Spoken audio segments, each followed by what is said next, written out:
And we're back. Some dude named Victor Salazar, another dude named Peter Soprano. He's not Mexican, but he's wearing a sombrero. His name's Dre. It's not the Mexican you were expecting. Dave, shout out to you, my man. Wish you were here. Although I will leave this here on your behalf because you are with us in spirit. Two dudes that are Mexican, coming from you live in Garfield, New Jersey, Blackjack Pub House. Special of $19.99. Get dollar drinks and good food. It wasn't too crazy, right? No. Anyways, a lot of things happened this week. Thursday, Friday, Saturday, NFL draft. Absolutely. Give my man his beer. Thank you, sir. A lot of interesting things happened day one of the NFL draft. Cleveland Browns, I think Cleveland Browned it again. Taking Baker Mayfield at number 1. And then not drafting Bradley Chubb at number 4. Yeah.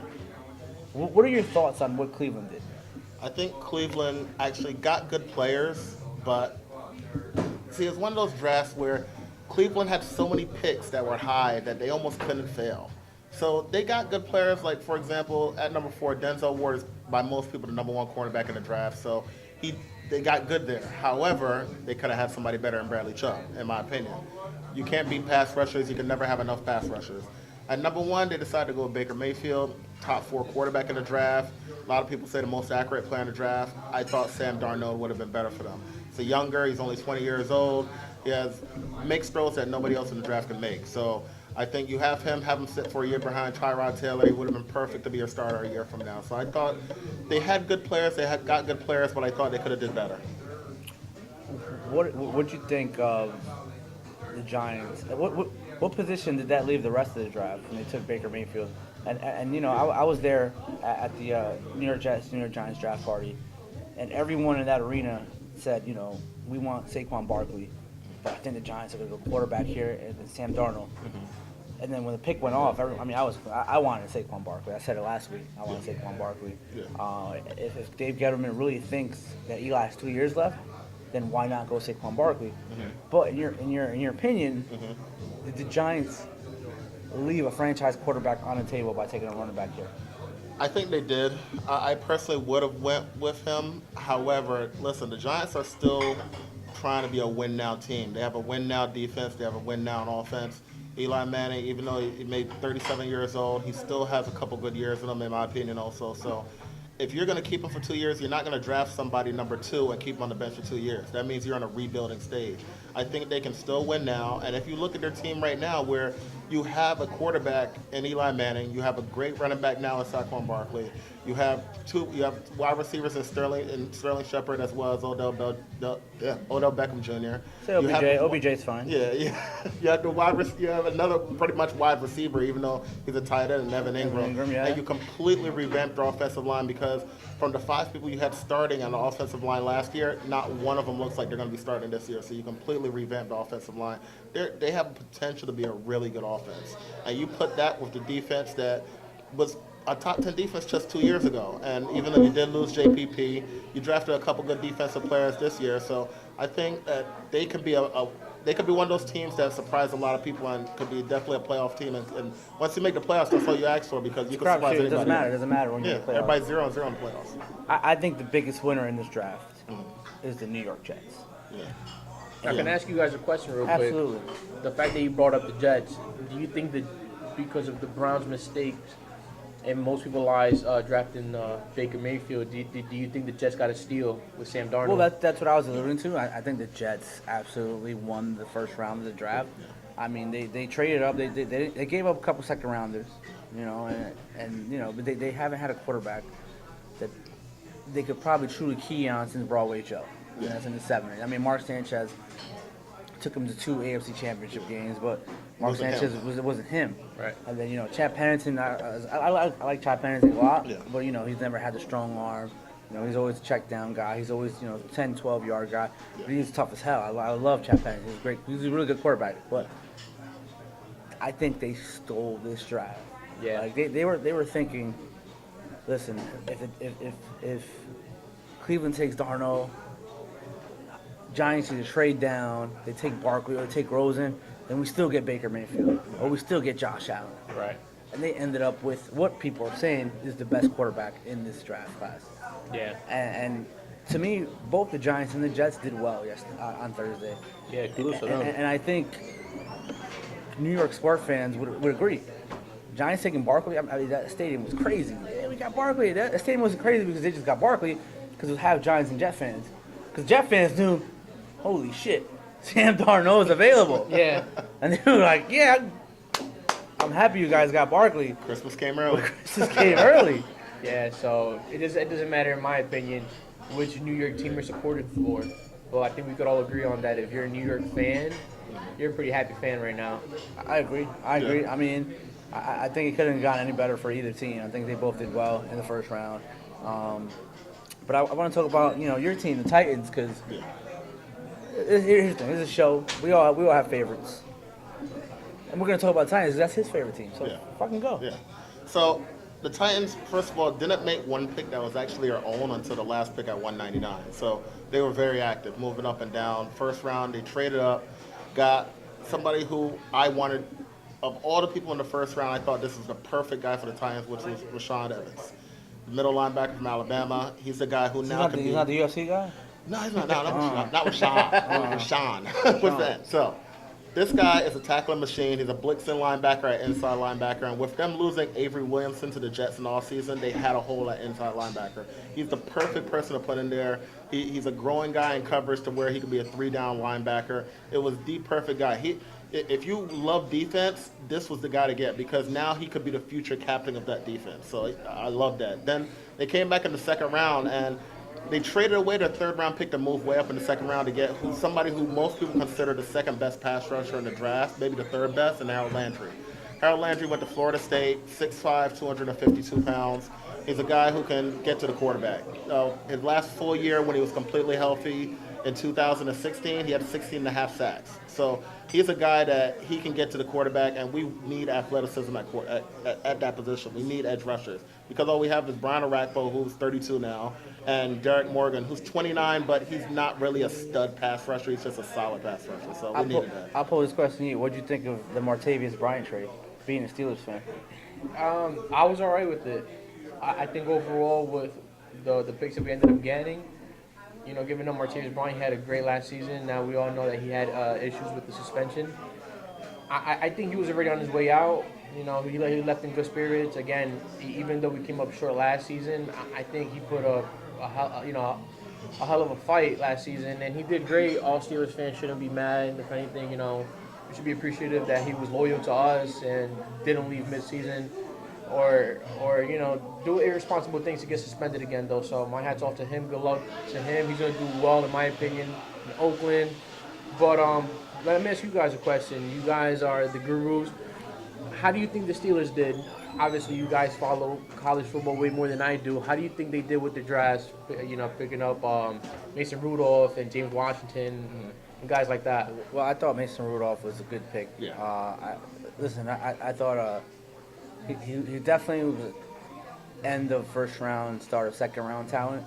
So that was a good pick for you guys.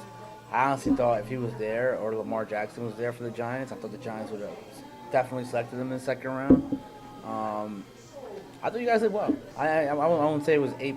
I would say maybe B. Yeah. It wasn't great, but it was good. And certainly you guys, Martavius Bryant, I'm not saying he's a cancer, but he certainly hasn't lived up to what we thought he was going to come out of college. And he certainly hasn't been the best guy off the field. So I thought you guys did well. And by the way, we got Juju Smith, so You got Jesus he Future. had a good last season. You still have arguably the best receiver in the league. Right. And arguably the best running back in the league. Bike. Yeah, you guys bike. He's Yeah, right. he's got his bike. I saw him ride around here in Garfield. Him and Bougie. Here's my question to you, though. Yeah. Baltimore trading up to get the last pick in the first round to take Lamar Jackson. Yeah. What are your thoughts on, if you're Joe Flacco, What are you thinking right now? Well, first of all, this is a piece of advice for all quarterbacks right before the draft. Don't go to the draft like fun fest that they have before the draft because you never know if your team is going to try to replace you. So he went there. Of course, they asked him the question right after, what do you feel about them? And he said, I'm not speaking today. Obviously means he was a little perturbed about that pick and will want to be. You draft a quarterback in the first round, you expect him to start by year 2. So Flacco's about 35, I think he is, 35 years old right now. He's the type of guy that, listen, you can't be that mad because he's underperformed since he went to the Super Bowl. He hasn't been good. He hasn't stood out. Everybody wants to make the fun of him being elite because he got them to the Super Bowl, but he's been a bottom third type quarterback since that Super Bowl. So listen, they had to draft somebody. All the teams from around those drafts, whether it's Flacco's draft or whether it's Eli and Big Ben and Rivers, their draft, they're going to all start having to draft quarterbacks now. But all those other quarterbacks that I named have been better than Flacco since the past 5-6 years. So they needed to pretty much have a jump start to their team. So getting Lamar Jackson was a great pick. Whether Flacco is happy about it or not, maybe it'll light a fire on him and actually be good. But they needed to actually look forward. And then we're going back to Eli's class, right? Yeah. How about Tom Brady's class? He's gonna be fucking. Yeah. I mean, he's 40 right now. He's 40 yet? He's Yeah. 41. Yeah. Why didn't the Patriots draft a quarterback? For some reason, I think they put out a lot of smoke screens because everybody said, oh, they love Lamar Jackson. They trade up for Lamar Jackson. They didn't take him. I had heard that they were interested in Mason Rudolph. They didn't take him. They kept passing on him. And then they take a 6th-round quarterback out of LSU who not much people really thought much of at all. I think He's they're basically a third string guy, yeah, maybe, right? yeah, pretty much. I think they're going to go by the belief that, listen, we're going to just ride Tom Brady until he retires, and when he retires, then we'll just draft him back. So and what start if him Giselle immediately. just says, Tom, you're done? Yeah. Which I think it was pretty close to doing this She's- year. I think she's tired of it. Yeah. Oh, she's mentioned it. You can tell in the book. You can Yeah. tell in Tom Brady's The interviews and stuff. interviews. He had his whole little. I don't know. It was like a documentary. Yeah. Tom, whatever it's called. I mean, Yeah. Fuck Boston. I don't care. Yeah, where they were making fun of his kid. Yeah. So you can tell like she doesn't want him to play anymore. No. He's not going to be playing much longer. And I honestly think that, and I think that's why all the controversy happened with Garoppolo and ownership and everything at the start. Well, they fucked at that the end up. of They this year. fucked that up. Because I you truly, can't- yeah. You can't do trade that. away Jimmy G for a second round. No, pick. you can't do that. And I truly believe that if they didn't make that trade, they may have tried to push Brady out a little bit. I honestly do. Because I said a year ago, I said he probably has maybe 1 year or 2 years left in him. So I think that they would have, and I did hear that people did ask about Brady for a trade last year. Really? San Fran was one of them. They did actually ask about Tom Brady before they asked about Garoppolo. And when they clearly said no, then they said, all right, we'll take Garoppolo. And it worked out for a 2nd-round pick. So, listen. That was a steal for San Fran. Yeah, exactly. But Because they now have a what franchise do guy. you think? What do you think Bill Belichick's thinking right now? Like all the hoopla that came out, I think he's gone, so. I mean, he's done. I think in the next 2 years he's going to retire. Wow. I really do. I don't think he has. I think he still has the mind to do it, but he's been doing it for so long. So many whether it's with the Giants and now with the Patriots. He had the one-day step with the Jets. He's been doing Listen, it no for one a long wants to go to the Jets. Yeah, nobody wants to go. Nobody does. But 30 even for though I do 30, like Todd Bowles, I do like Todd Bowles. Bill and Bill showed you that. That was a great 30. Neither guy wanted to coach the Jets. But. Yeah, that was a great 30 for 30. But I think Belichick's. I think his time is coming to an end now. I think he's finally ready to go home. He's still got a good younger family. I think it's about done. So for him. we were talking about who had the best draft. You said Tampa Bay Bucks did. Yeah. Tell me why they did. I think first of all, I want to clarify that I think the two teams that clearly I think had the best draft was Cleveland and Tampa Bay. But the reason why I'm saying Tampa Bay is because it was almost unfair with Cleveland. You have 5 picks in the first 64 picks. You almost can't have a bad draft. So Well, I think they did though. I think the first round was terrible for them. I think it was worse than it could have been, Right. but I still think they got good players. But Tampa Bay, I think they had a great draft. I think Vita Vea, I almost had like a man crush on Vita Vea. 350 pounds, 6'2", 6'3", right in the middle of your line, and nobody's going to move him. He's super strong. That's how you solidify your line. But them trading for JPP and putting Vita Vea right in the middle of their line. Three fingers? I put him right next to I don't know John about that. I don't know McCoy. about 3 fingers. But you have Vita Vea and Gerald McCoy in the middle of the line, you're not running the ball. So I love that for their first round pick. Then you come back and get Ronald Jones, the explosive running back from USC. probably one of the fastest backs in the league this year. His 40 time didn't show up at the combine because he had hamstring issues, and that's why he ran a 4.6. He's a 4.3, 4.4 type guy. He's a very fast running back, and they needed that type of explosiveness in Tampa Bay to help out Winston and that line.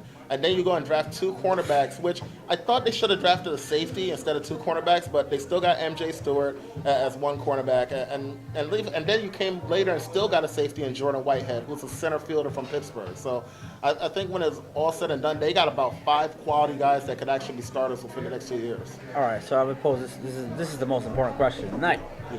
Who had the greatest troll job on the Dallas Cowboys? You cannot not go with David Akers.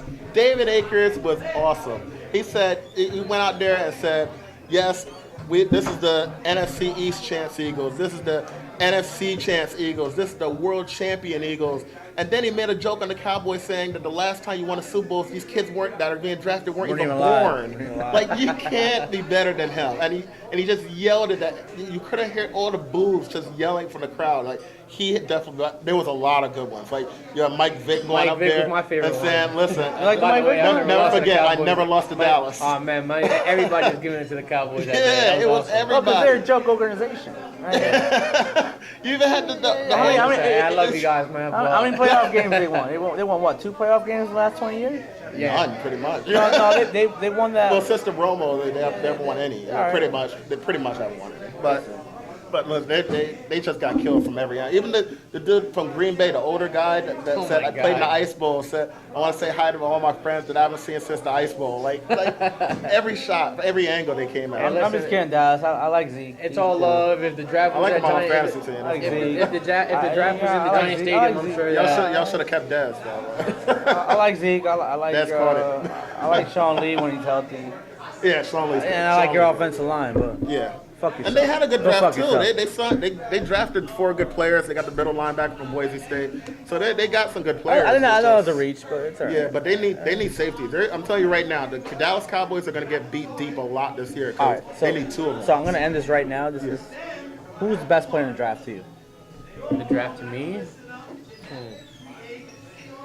Saquon Barkley.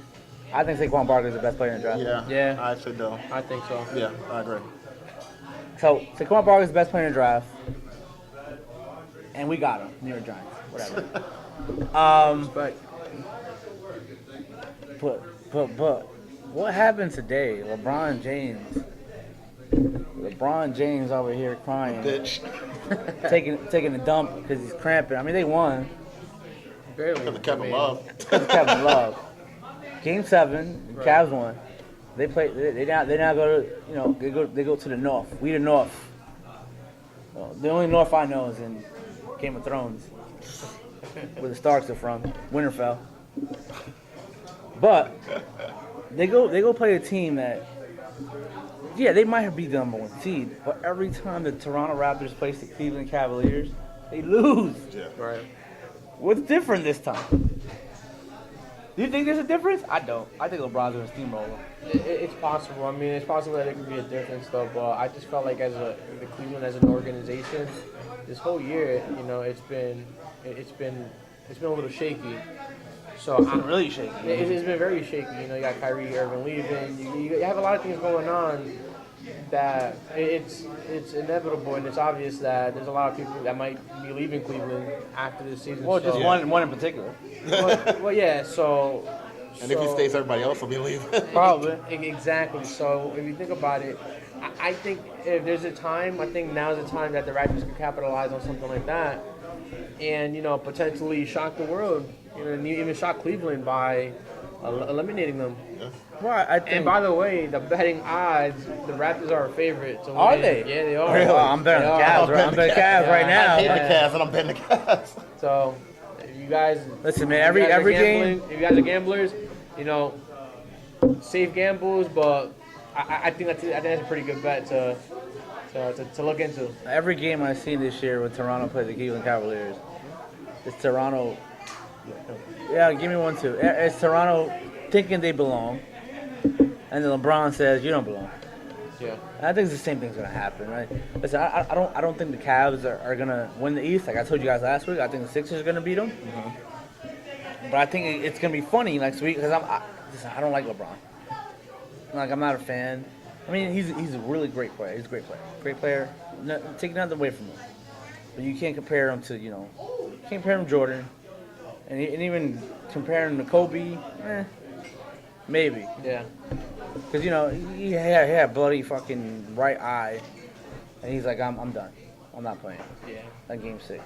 And today he had cramps, He was Like the third or fourth time. he was on his period. Somebody had. How was it that I saw him pull the Ben Gay out. He was on his period. Isn't one of the sponsors like Gatorade or Powerade or one of those things? Like, how do you get cramps? Like that's the worst endorsement ever. If you getting cramps during all these big games. Not enough electrolytes in Gatorade, apparently. Oh my God. But I still think they'll win that series. You didn't see Jordan cramp. Never. I've never seen Jordan cramp. I've never seen Kobe cramp. Kobe played on fucking torn ACL. Yeah. All right. Anyways, and I'm not even a Kobe fan. Yeah. Me either. But yeah. But I think the most, if we're going to the Eastern Conference, compelling series, if they were healthy, Boston and Philadelphia, which I think is going to be the best rivalry in the NBA Next 5 years. for the next 10 years. I 10 mean, you years. have Ben Simmons, you have Joel Embiid, Marco Fultz, and on the other side, you got, when healthy, Kyrie Irving, Jaylen Brown, Jason Tatum. And we're not even talking about my boy from Butler, who hasn't played a game in that Celtics uniform. Gordon. Yeah. Gordon Hayward. But I think that's going to be I think it's going to go 6. I think 6 is going to win. And Philly get another lottery pick this year. Yeah, they get Sacramento or Lakers, right? Yeah, it's not fair. They still get another lottery They pick. should never fire Hinkie. Yeah. But I heard he was an asshole. Like, they hated him. Like, he wouldn't talk. He was a complete dick to everybody. Yeah, he didn't get fired because of what he did. He got fired because he was a dick. Well, he was a dick, but he drafted fucking Ben Simmons, Process worked. Joel Embiid, and Markel Fultz. And I think I think the series is going to be good. The Celtics are a good team, and I hate saying that because they're from Boston. I hate this series because as a New York fan, I can't stand Boston and Philly. Oh God. I can't stand either city. Yeah. I don't like any team from either city. None. But they are going to You got make friends these. from Philly. Shout out to them. Who? Stay cool. Oh, stay cool and Craig. and Yeah. Beef. Man, fuck Philly. Beef. Anyways, no, I think it's gonna be a good series. It's gonna go 6. I think Sixers are gonna win. But I think next year, if healthy, in the Eastern Conference Finals, I think that's gonna be an amazing series. Yeah. And I think I really do think that I hope LeBron doesn't go to either team. I think it ruins. Yeah, that ruins I think it ruins it. That really does. I hope he goes to Houston or LA. fucking care. I don't care. Go to LA. Go be a Laker and lose to the Warriors in 5 in the second round instead of the finals. But I think the dynamic of that series is amazing. Yeah. And I think the Sixers win. I think the Sixers play the Cavs in the Eastern Conference Finals. So do I. And you know what happened last night? I guess I was tricked.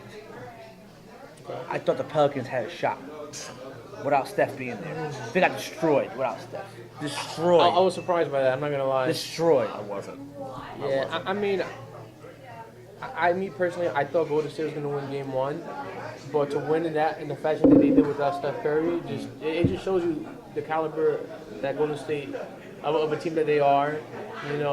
They've been here, they've done that, so they know how to shine under those bright lights and under pressure. And the fact that he did it without Steph Curry, I mean, Listen, I want AD to get far. I like AD. Yeah. I think love him, AD. man. Shout out to AD that, bro. He's gonna look real good back in his hometown, Chicago. I hope the Knicks trade for him. But anyways, AD's. There's Kevin Durant, there's LeBron James, there's AD. You can mix and match who's the best player in the league right there with those 3. And if Kawhi ever wants to play basketball again, he might be up there too. Yeah. Yeah, we were talking about it earlier. Like with the Warriors and the Rockets, because when we checked, Rockets were up like 30 points at like halftime. So Yeah. the Warriors and the Rockets both know that they play each other next round. So this isn't like the first round games where they can play around anything like that. They want to get those series fast. Done. So Done. 4 games, 5 yep. games, and we're into the Western Conference Finals. They know this is real money time now. Right. Listen, I'm scared. I'm scared because I picked the Rockets to beat the Warriors. But what I saw yesterday with the freaking Warriors without Steph Curry, I mean, Jesus Christ. Comes back game 2 at 3-2. Now, let me ask you something now. If and when Steph Curry comes back this round, do you think that he might have a little bit of rust? Is he going to come back refreshed? He can be rusty though. That's why he's coming back now. You can be rusty. okay. Be rusty now, He won't be coming back and game 1. don't be rusty when you play Houston. Right. So Listen, listen, I want Houston. I want something different. I don't want the Cavs or the Warriors in the finals. I agree. Well, at least I think the Cavs won't make it to the finals. I think we could agree on that. And I didn't think the Warriors would make it to the finals, but I think now I'm not changing my pick because I'm gonna stay true to who I am. But damn, man, they looked good last night. They looked good last night. Now, speaking of Houston, let me ask you guys: do you think Houston's gonna stay consistent throughout the playoffs, or do you think they're gonna hit a stump or a roadblock in the way that? I mean, it's a Mike D'Antoni team, right? So I don't think they'll hit a stump. I just think what's Mike D'Antoni's downfall has always been defense. So if you can outscore them, it doesn't matter. And you can see that Golden State can score. You know what I'm saying? Like exactly. they can score a lot. 130 with 130 points yesterday. That's the difference between the two teams. Both of them could score 120, 130 points.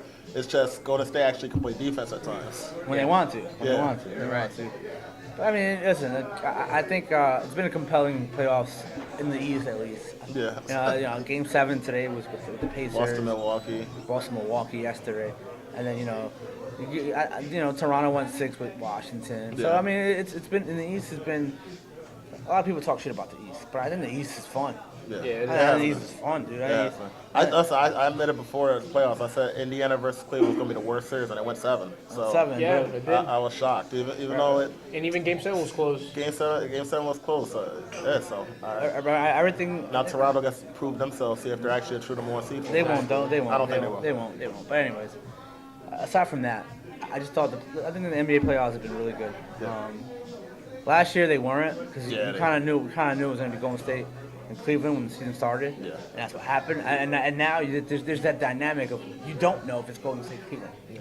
You know, because Philly's there, Yeah. Houston's there, Yep. and I'm hoping it's Houston, Philly. Yeah. You know what I'm saying? Something different. And a normal year, Boston's there. So, And no more years Boston there. I mean, it's great. NBA is great. The ratings are up. Yeah. You know what's crazy? Now in this segment here, I had a bring your son daughter days to work and shit, right? So I was in charge of it, and I asked these kids, "Who's your favorite team?" The one kid goes, "I got 4 favorite teams." Oh God. I said 4. I'm like 4. New He said, "Yeah, I got 4." New I'm generation. like, "Who are the 4?" I like Cleveland. I like Golden State. I like New Orleans. And I like the Lakers. I asked the kid, I'm like, "You're from New York. How do you like these teams?" Players LeBron. League. Yep. Durant, Players League. AD, and Kobe. I'm like, "Kobe retired already. I don't care." I hope you didn't fire those kids on No, I that. go, "Well, why don't you like the Knicks?" They suck. suck. You know what? Get the fuck out of my office. It's a front-running generation. It's not about teams anymore with the kids. It's About players. It's about players, and that's fine. Yeah. That's fine. And in boxing, it's about who's hottest right now, and the hottest person right now has to be Jared Swift Hurd. 2 weeks ago, he put it on Lara, put it on him. Like everyone was saying, "Oh, he's too big." They say he's a margarito. He's not a margarito. Listen, aside from the fact that I don't like the dude. Listen, we don't say Margarito's name on this podcast. You're absolutely right. Absolutely right. Aside from the fact that he did what he did, I respect that. He had his chin. He's always relentless. Yeah. But Jared Hurd has quicker feet, Much more skill. quicker hands. And he is a fucking monster at 154. I agree. Anyone beats him at 154? It's tough, you know. First of all, I just want to say that it's refreshing to see a new face and a new king at 154. You know, we had Canelo, we had Lara, and they were potentially the only kings at 154 for a while. And the fact that you you got guys like Charlos. I mean, they're bouncing between 154 and 160, but you know, Hurd. Andrade, yeah. Yeah, Boo Boo. Boo Boo, my man, Boo Boo Boo Boo. Andrade. Shout out to Boo Boo. Shut up. You know. Nah, man, but you know the fact that Hurd was able to do what he did in the Lara fight. You know, he had a fight of the year contender with Trial a couple months ago, and then a lot of people were writing him off in the Lara fight. In my opinion, he showed adversity in that fight, and he showed that he could adapt and that he could adjust and that he could use his size advantage to his size Well, to his advantage. that's the thing that everyone says, oh, he's just big. He's just big. Well, you know what? He made 154. And then with the IBF, the sanctioning body, you have to weigh in 10 pounds.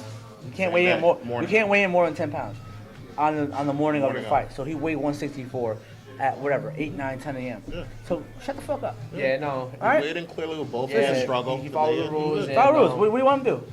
Yeah, but He played by the rules and He he didn't won. have to do an Adrian Bourne to take off his shorts to make it. He was good. Or you didn't have to do it Danny Jacobs and not fight for the Yeah, IBF just- when he yeah. fought Triple G. I just say yeah. so what are your thoughts on Hurd? What are your thoughts of him shaking up the 154? I think he is the best 154 pounder. It's between him and Jermell Charlo.